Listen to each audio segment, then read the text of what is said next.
Hey everybody, we just wrapped up filming episode 30 of Blueprint for Closers. We were joined by Councilman Joe Borelli, which was honestly awesome. It gave us a really unique perspective of real estate from a completely different lens, which is that of political mind. So I encourage you all to listen. I think you really enjoy it and tune in. Welcome to episode 30 of Blueprint for Closers. I'm with my co-host Rob Nixon from Pre-Real, and today we have our guest, Councilman Joe Borelli. How are you, Joe? I'm living the dream. Rob, how you doing, man? Terrific. Joe, thank you so much for joining us. You're a councilman for the city of New York. You've been in politics for 20 years, a councilman for 10 years. We thought you'd bring an interesting perspective to real estate and maybe a perspective of how city planning works or rezonings. The city of Yes is a hot topic now in New York City with some change in the laws. Why don't we just get right into it? As a politician, what is your overall opinion about development and real estate here in the city of New York? Well, the problem is the opinions of it are not respective of the fact that New York City is larger than the country of Switzerland in terms of its population, and a one-size-fits-all approach is not necessarily going to benefit the most number of people. That's what the issue is with City of Yes, and that's kind of the issue that most people have with it. Obviously, we need growth. Obviously, we can't increase our population. Obviously, if we don't increase our population, our city doesn't grow, our revenues don't grow, whereas our bills, our liability, our debt continues to grow. So any city that's losing population or stagnant is a city in trouble. That's really the impetus behind why so many mayors and council members and county leaders all over the country are so eager to spur real estate development. The quirk in New York City is that, as it is now, the city council has a lot of power with respect to land use, but the city council doesn't have necessarily an obligation to raise revenue. We don't control how money is spent. Whereas if you went just right across the bridge to, say, Sayreville, New Jersey, the mayor of that town, who ultimately has a lot of say in land use, has the obligation to make sure the budget priorities are met every year. So there's more of a nexus between real estate development and your ability to serve your constituents. My understanding with City of Yes was that this really started with trying to make the city of New York carbon neutral. And that was like the beginning of changing some of these laws. And then due to a housing crisis or making the city more affordable, some of these new zonings, which is going to make the city more dense, are kicking in, right? Well, not necessarily. So we had Local Law 97, which was the city's plan to make the majority of buildings carbon neutral. That has a downstream effect of making housing almost unaffordable to build in the city. Same thing with condos and co-ops and buildings that were built 50, 60, 70 years ago. It's almost impossible to retrofit them to live up to the requirements now of Local Law 97. That is one part of sort of the affordability crisis of housing. The other part is that we simply can't build enough housing fast enough where people want to live. So that's the impetus behind the City of Yes. It's essentially to do the largest change in the zoning text since 1960-something and allow more construction, more units of residential housing as of right in every part of the city, basically. The proposal as it stands now does it in a number of ways.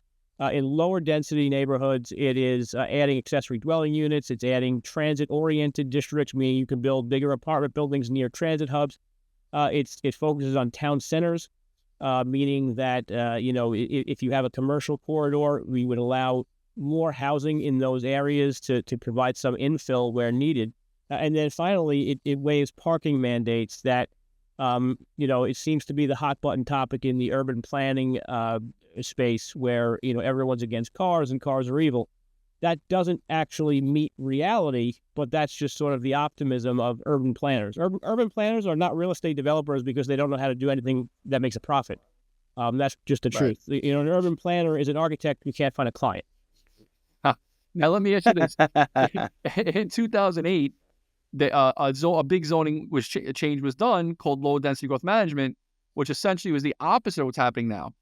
We needed more cars for 1 and 2 family homes. We can only build bigger if we build certain types of homes. It seems like everything under City Yes is being reversed from lower density growth management. Well, lower density growth management areas only exist on Staten Island and in eastern Bronx. So these are two areas where there's not transit infrastructure, not sewer infrastructure, not roadway infrastructure. In cases in some schools, things like that are just simply not built to address the influx of people that want to live there. No other borough out of the five has increased their population, 50 or 60% in our lifetime. I mean, you look at the census in 1980, we increased our population by about 50%. The reality for my district and for all of Staten Island is that we have had that massive population increase. We have had that massive development over the last generation, but we actually have less public transit and transit infrastructure than we did before the Verrazano Bridge. Prior to the Verrazano Bridge, we had ferries connecting us to Manhattan, to different parts of Manhattan, to Brooklyn, to New Jersey, and elsewhere in between. Before that, we had a rail connection to New Jersey. We had the South Beach line of the Staten Island Railroad. Prior to that, we also had a North Shore line that could have, in theory, been converted to passenger use.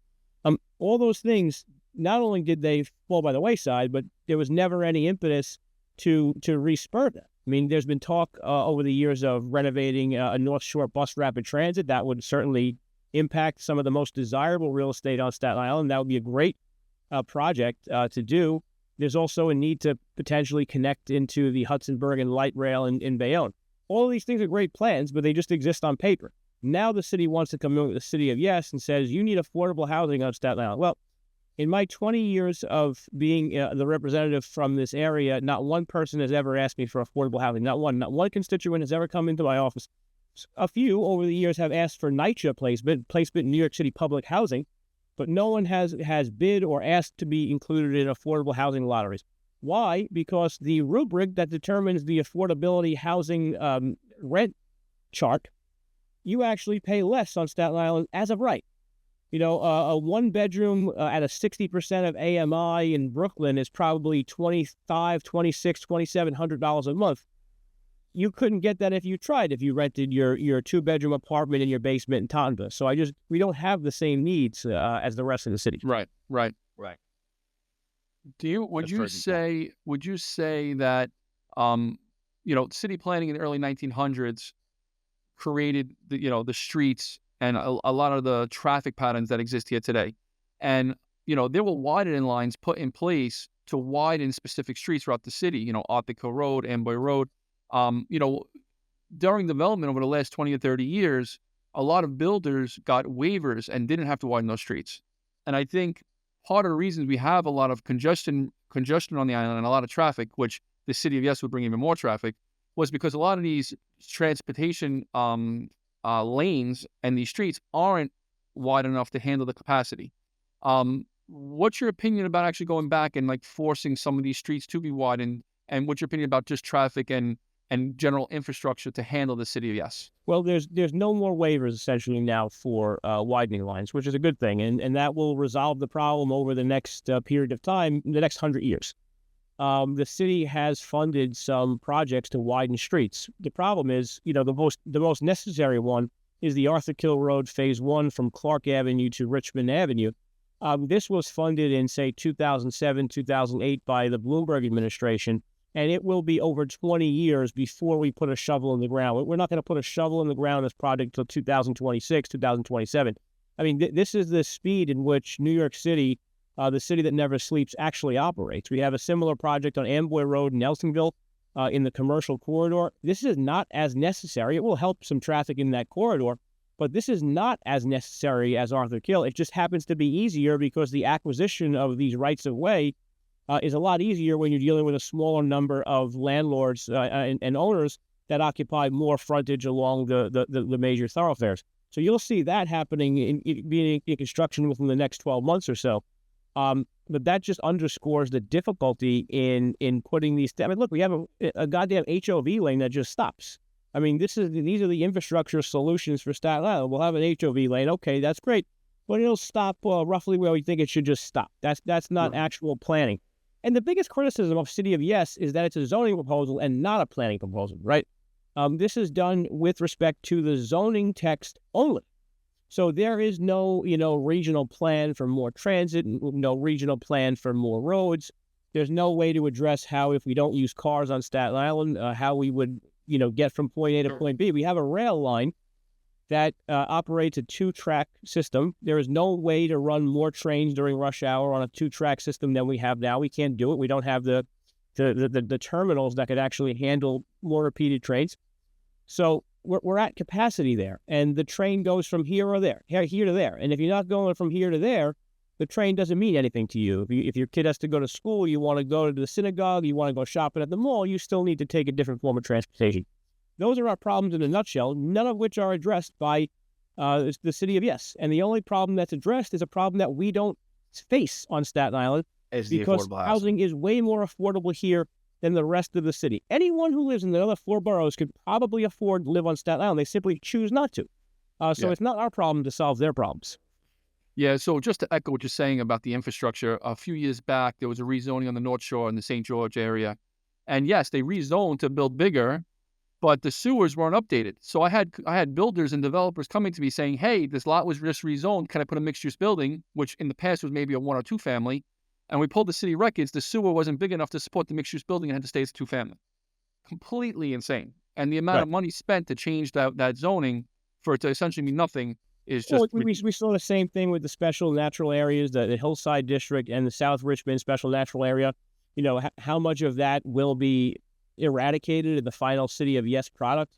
I mean, this is why people, you know, for example, move to the special Hillside Districts. They want to live literally on the side of a hill with views and have that kind of a lifestyle. People want to live on the South Shore because they like trees. They want to see grass and open space. I mean, why would we want to forego that and the lower density area just because of the impetus of the mayor?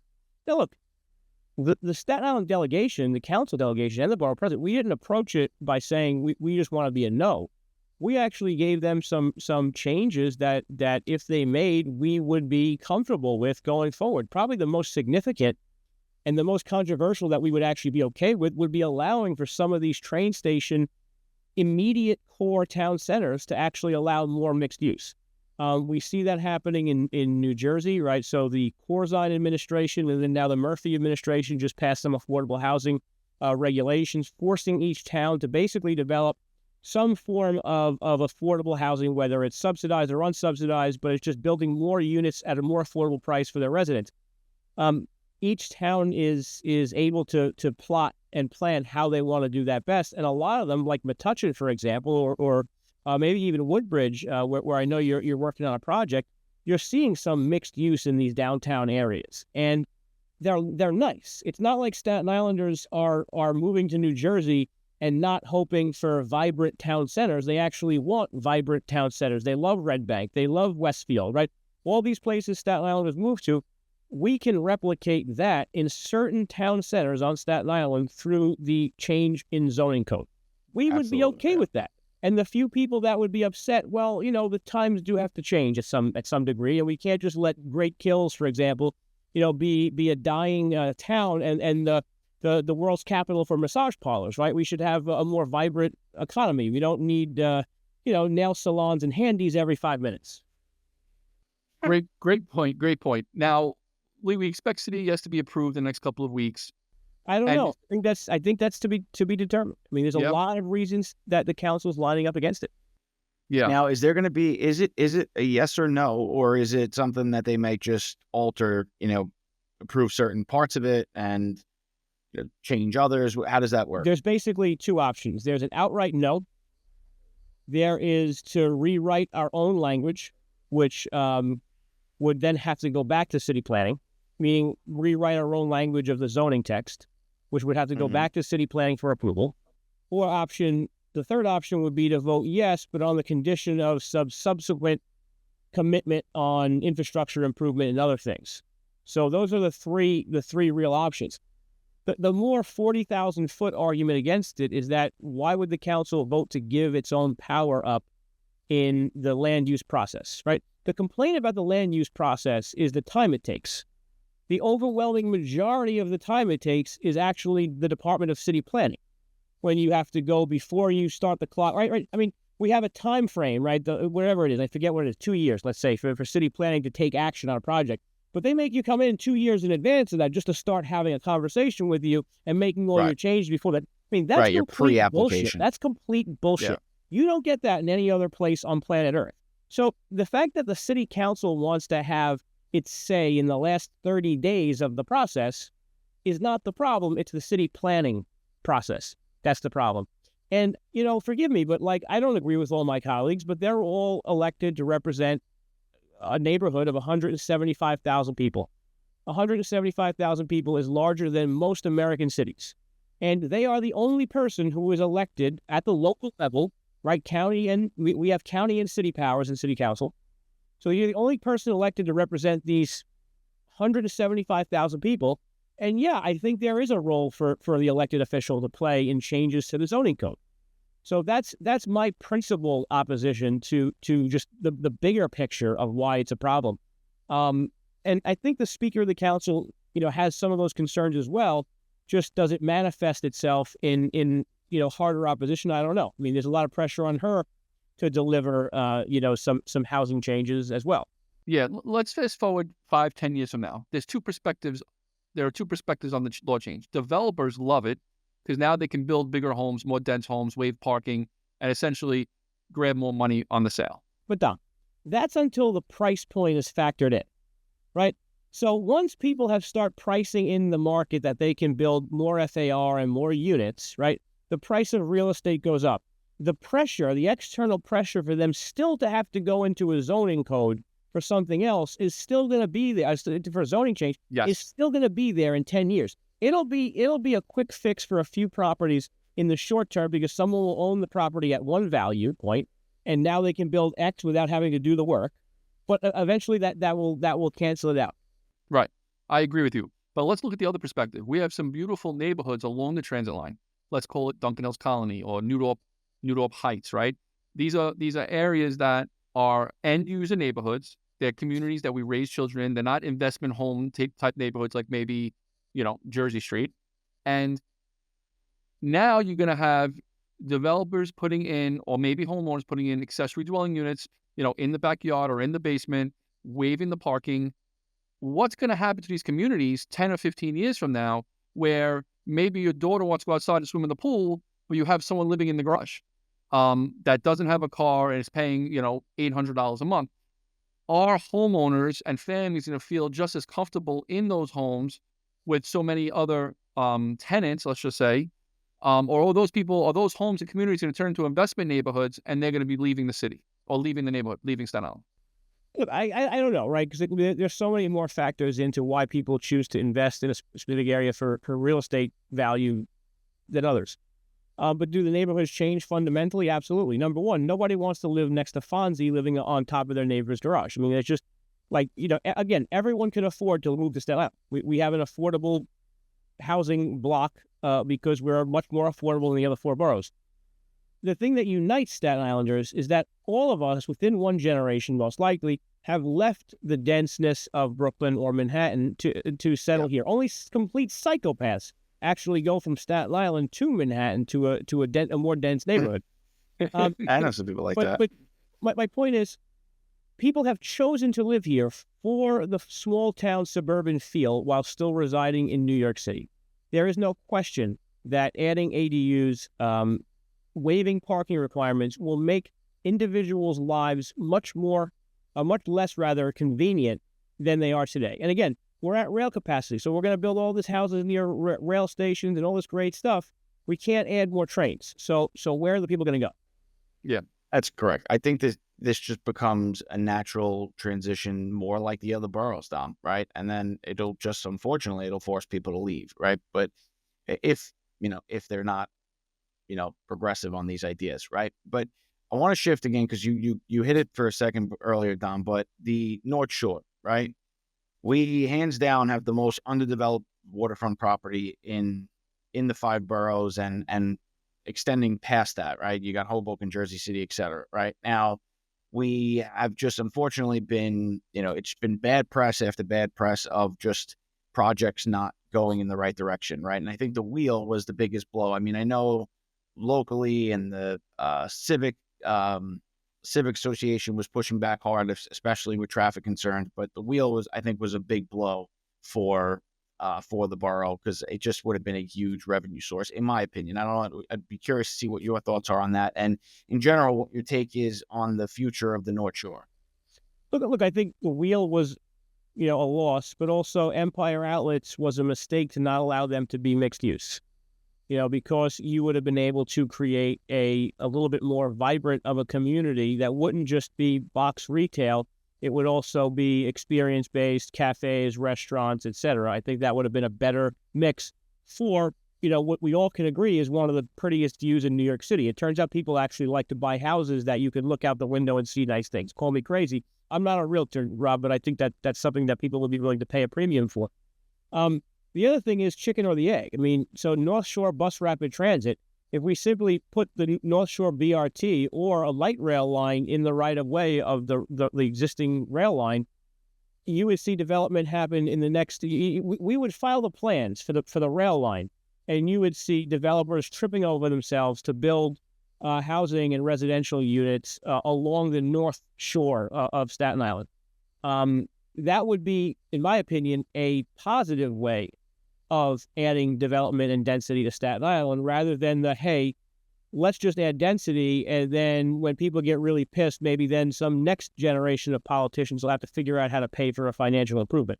And by the way, with the ULURP process, the city council member gets to play a little gunboat diplomacy and say, we're not going to let you build on this block unless you add the subway stop. And that worked in other boroughs like Atlantic Yards, where they had to put a new subway station and add service, etc.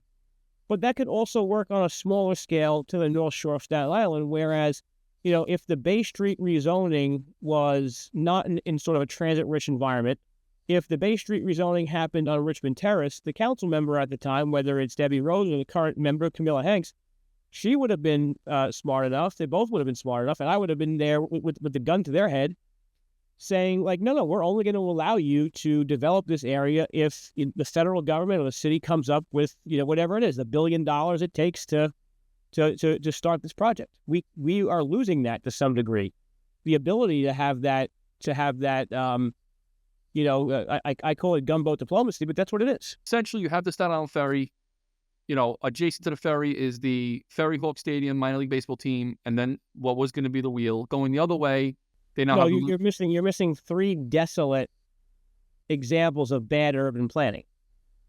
Those three whatever they're called, those three buildings there that are, set back from the only street that they could access, Richmond Terrace, through a 170-year-old giant wall, right? We can't really change that. But to have that there with just some parking, that's always been a mistake. And I think that leads to the decrease in value or marketability of Irby, where there's not a cohesive waterfront. The city is putting money into that waterfront from Stapleton to St. George. That I think is money well spent if the goal is to improve the lives of existing Staten Islanders and make way for the future. I think that's a positive thing. I commend my colleague, Camilla Hanks, for really pushing that, and her predecessor for really pushing those projects. Those are good things. But, part of me thinks the problem with Irby is that, you have market rate tenants, you have affordable housing tenants. They're trying to make up the price on the market rate tenants that they have to pay the affordable housing tenants are, but there's not much market for those market rate tenants, and the net result is just not been a great place to live if you're trying to live on Staten Island. It just isn't. I mean, people aren't willing to pay that much for that small in a borough that you can spend less for a lot bigger. Yeah. Well, I don't know. I mean, the building has, ultimately been a success. I mean, it's been over 95% occupancy. I mean, I could speak firsthand because I was a resident there for 3 years, and I found a lot of the negative stories to be, they didn't apply to me. I found it to be a great place to live. And I think ultimately it was the first, to me, it's the only project like it in Staten Island now. And it's refreshing. And I think we should see more of those. Right. And I think the bigger thing that we need to see, and especially if we want to ever be like a stroller community down there, is condo development. But there's just not enough incentive for developers to want to build condos. And now, conversely, the condo development in Rosebank, where you have pretty high buildings, that never trickled north through some of those manufacturing and warehouses. It never pushed through there. which has always been kind Sure. of an interesting thing for me to look at. Why we always look top down and not bottom up when we have a little enclave of higher density. In fact, the Rosebank section is actually excluded from the lower density growth management area, the waterfront of Rosebank, which is interesting. Yeah, that Wrigley building that's been there abandoned for so many years, it changed hands. It's a huge, huge building on the waterfront, great spot for a marina, and it's just too heavy of a lift to get off the ground.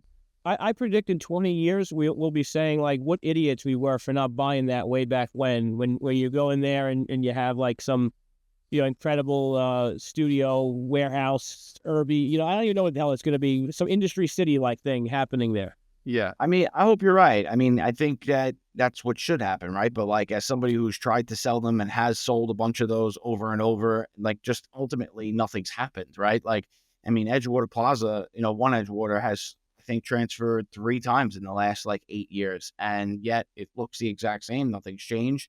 You have a lot of these energy plays that are being negotiated for a lot of those sites right now.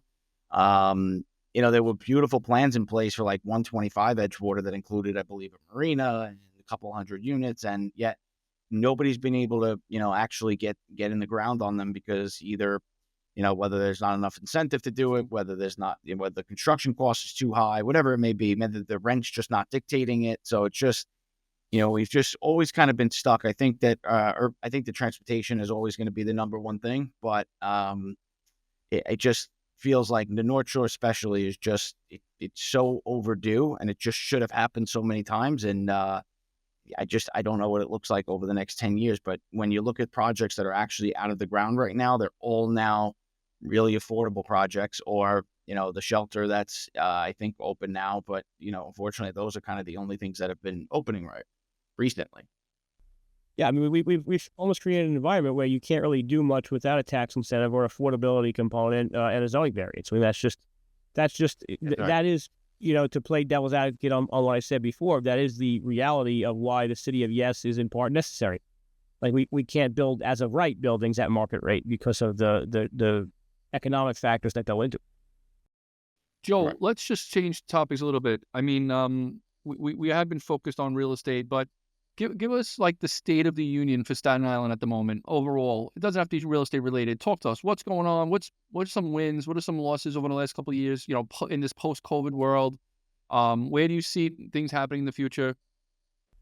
Look, as long as it's impossible to avoid the real estate component, but as long as things remain on Staten Island where our schools are safe, where our community's safe, where the schools are top performing, where you have access to parks and playgrounds and things like that, I think Staten Island's lower density residential neighborhoods will always be extremely desirable places to live. The problem is that the city doesn't place a priority on this small portion of the city, geographically large, population-wise and revenue-wise extremely small, 7%. Without the city's desire and the state's desire to issue bonds on a matching funds level for some of the big infrastructure projects that are necessary, we're never going to be able to compete for the infrastructure improvements that we think we deserve. I mean, that's the fundamental problem of being part of New York City, is that the federal government just can't give Staten Island money, right? We can't just give Staten Island money. There's always a local or state partner, and neither the city or state ever really focus on our needs. It's just unfortunate that it happens. Whereas in Nassau County, for argument's sake, you have a county leadership there that can leverage their federal dollars by getting grants on their own, like providing the local match based on their priorities. We are going to always be stuck playing second fiddle to whatever the needs of City Hall are, and in the foreseeable future, that's always going to be, what progressive Democrats want. Well, speaking of that, though, right? So the Verrazano Bridge. Now, the income from the Verrazano Bridge, where does that go again? It goes to pay for MTA. I mean, all of the MTA's bridges provide revenue for the MTA's general fund. So it's not just the Verrazano Bridge; it's the Triborough Bridge, it's the Queens Midtown Tunnel. It's basically every tolled bridge that crosses the East River and Brooklyn and Staten Island. Got it. Okay. Joe, you've been in politics a long time. I mean, I know you've been Too in council long. 10 years, in politics 20. I'm sure you've come across some really interesting stories or some crazy moments in your career. Tell us some highlights when you talk to your kids or your grandkids. What are the stories or the situations that stand out during your career? As not only a councilman but a politician here in the city. That's an interesting. I mean, some of the funny things are my fights against trees. I mean, tree laws, as you guys know, but there might not be any bigger roadblock than developing houses for affordable prices in low density neighborhoods than tree restitution fees, which are just absolutely apoplectically ridiculous, even though we passed a law to reduce those. But like, they have been the bane of my existence. We all have to pay for the Parks Department's inefficiency in planting a tree. It shouldn't cost $4,000 to plant a tree. It doesn't cost $4,000 to plant a tree in Hoboken. It costs $500 to plant a tree, and that's with union labor, and that's with a dense urban environment, and that's with them having to carve out a planting thing in the sidewalk, like all the same crap we do here. They do in Hoboken. They do it for like $500 and something rather than 4,000 and something dollars. But I mean, to be honest, the really challenges that we faced. I was elected right during Hurricane Sandy. And then the pandemic was just a difficult thing to be a part of. But it's also been a lot of the high stakes drama moments. I was in the assembly when Sheldon Silver was arrested and had to resign in speakership. We've seen the Governor Cuomo resign. I mean, these are all high drama moments in politics, and those will be the ones that when I spitball with my political friends and we talk about the crazy days, it'll be about those moments. And who knows what's going to happen with Eric Adams? So that's going to be fun to watch. How does that, since you brought it up, how does that affect the government, operations and working? I mean, it's not just Eric Adams, but a bunch of people he appointed are now either indicted or got arrested or stepping down. How does that affect, everyday business? Like, us, common people through the city, we're living our lives, but how does that affect big government? Politics is like poker, right? So like the cards are one important variable, right, that you have to play, right? Cards, right? If you have two aces, you're in a better position than having a 2 and a 5, right? Well, the other thing is how many chips you have, right? The number of chips you have and how intimidating your pile is and how you use that pile of intimidation to fake out your opponents is part of it. Eric Adams doesn't have the pile of chips because he's, probably a lame duck mayor. The path for him to win is going to be difficult. And people know that. He might have to resign. He might be convicted of a felony and automatically be removed from office.